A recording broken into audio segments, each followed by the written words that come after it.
स्वागत है आप सभी का हमारे YouTube चैनल में। और हमेशा की तरह आज के इस वीडियो में मैं आप लोगों के सामने एक बेहद प्रभावशाली अभिनेता के जिंदगी की कहानी लेकर आई हूँ। अगर आपको भोजपुरी फिल्में बहुत पसंद है और आप भोजपुरी के बहुत बड़े दीवाने हैं तो मैं जिस अभिनेता की अभी आपके सामने नाम लेने वाली हूँ, आप में से कई लोग उनके बहुत बड़े फैन भी होंगे। मैं बात करने वाली हूँ भोजपुरी सिनेमा जगत के जाने माने अभिनेता खेसारी लाल यादव के बारे में। दोस्तों, खेसारी लाल यादव के बारे में आगे बढ़ने से पहले मैं आपको बता दूं कि उनकी ज़िंदगी बहुत ही प्रेरणादायक है। उनकी ज़िंदगी की जो कहानी है, उनके जीवन की जो कहानी है, वह बहुत ही प्रेरणादायक है। आप और हम चाहे तो उनकी ज़िंदगी से कुछ ऐसी बातें हैं जो सीख कर अपनी लाइफ में आगे बढ़ सकते हैं।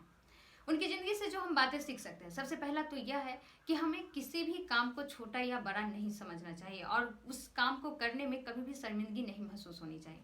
दोस्तों, हम सभी जानते हैं कि खेसारी लाल यादव फिल्मों में आने से पहले लिट्टी चोखा बेचने का काम करते थे।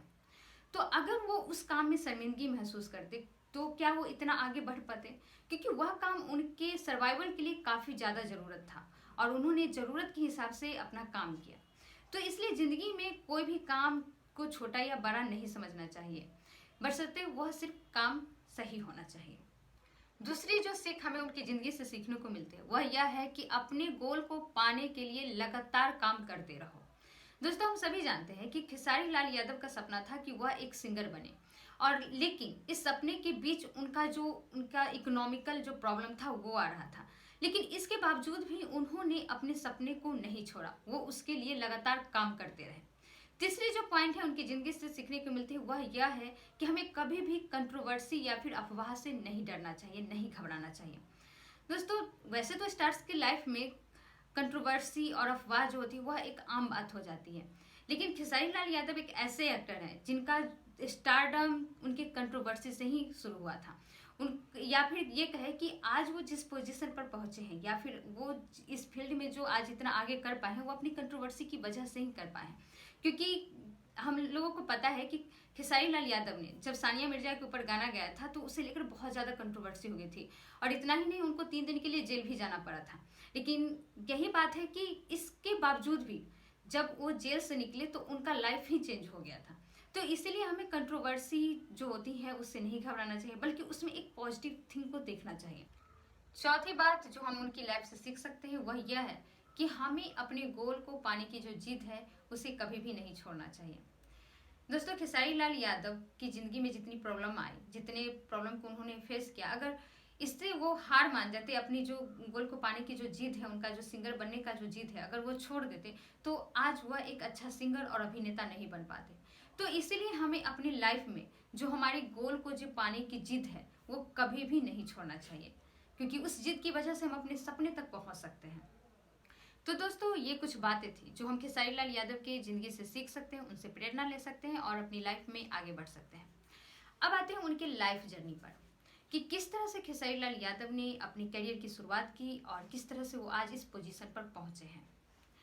शुरुआत करते हैं उनके नाम से। तो बहुत कम लोगों को पता है कि खेसारी लाल यादव का असली नाम शत्रुघ्न यादव है। लोगों ने उनके गानों की वजह से उनका नाम प्यार से खेसारी लाल यादव रख दिया और यही नाम आज उनकी पहचान भी बन गई है। 15 मार्च 1986 को बिहार के सिवान जिले में खेसारी लाल यादव का जन्म हुआ। उनके परिवार की स्थिति बहुत ही दयनीय थी और उनके पिता जो थे वह चना बेचने का काम करते थे। खेसारी लाल यादव को बचपन से ही गाना गाने का बहुत ज़्यादा शौक था और उसके लिए वो गांव के जो भजन कीर्तन हुआ करते थे उसमें 10-20 रुपए पर गाना गाया करते थे। इससे तो उनको 2 फायदा मिलता था। पहला यह था कि उनका जो हुनर था वह दिन ब दिन निखर रहा था, और दूसरा यह था कि उससे उनको कुछ पैसे आ जा रहे थे, जिससे कि उनका जो पॉकेट खर्च था वह आराम से चल रहा था।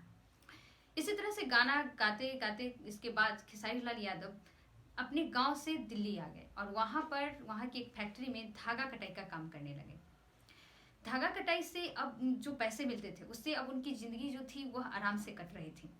लेकिन इसी बीच 2006 में उनकी शादी चंदा देवी के साथ हो गई और शादी होने के बाद जो उनके जो खर्च थे वो बढ़ गए थे। अब जो धागा कटाई से जो पैसे आ रहे थे उससे उनका अब नहीं गुजारा हो पा रहा था, और इससे निकलने के लिए खेसारी लाल यादव ने लिट्टी चोखा का दुकान खोला। इस दुकान में उनकी जो पत्नी थी चंदा देवी, वो भी उनका सहयोग करने लगी और दुकान बहुत ही अच्छा से चलने लगा। अब जब लिट्टी चोखा का दुकान अच्छा चलने लगा तो खेसारी लाल यादव ने अपने सपने के ऊपर काम करने का सोचा और अपनी सपना, जो उनका सपना था कि वह एक सिंगर बने, उसके लिए उन्होंने काम करना शुरू किया। उन्होंने लिट्टी चोखा के दुकान से कुछ पैसे इकट्ठा किए और अपना पहला कैसेट से रिलीज करवाया।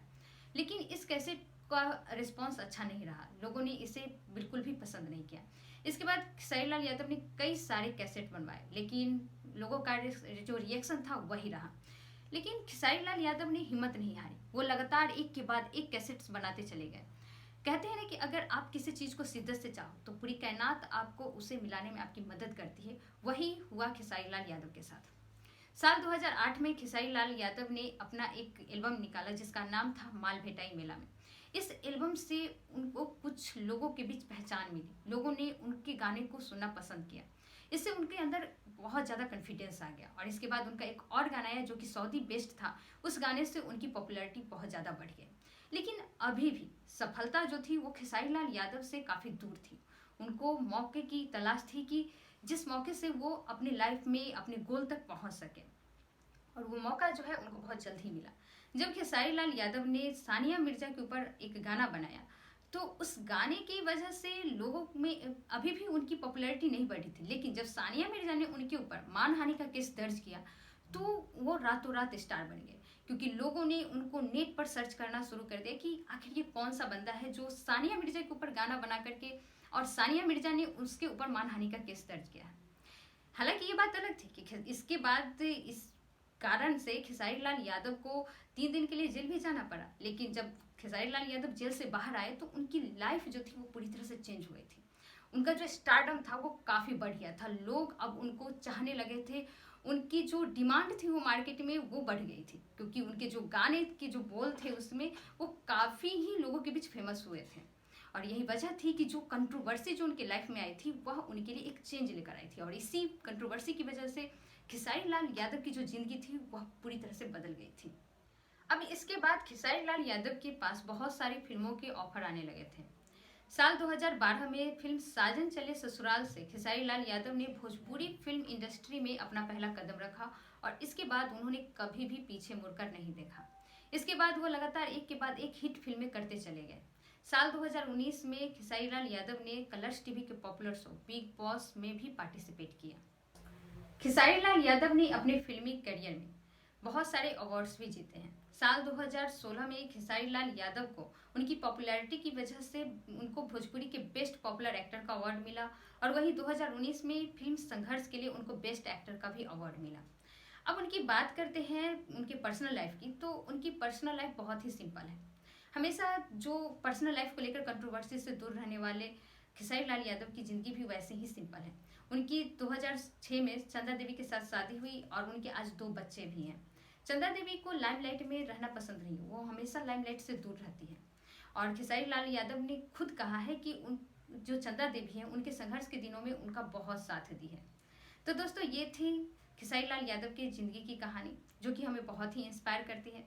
आपको उनकी ज़िंदगी की कौन सी जो सीख है वो आपको इंस्पायर की, कौन सी सीख आपको अच्छी लगी, हमारे कमेंट बॉक्स में हमें कमेंट करें। हमारे वीडियो को लाइक एंड सब्सक्राइब करें। फिर मिलते हैं नए वीडियो में नए पर्सनालिटी के जीवन की कहानी के साथ। तब तक के लिए धन्यवाद।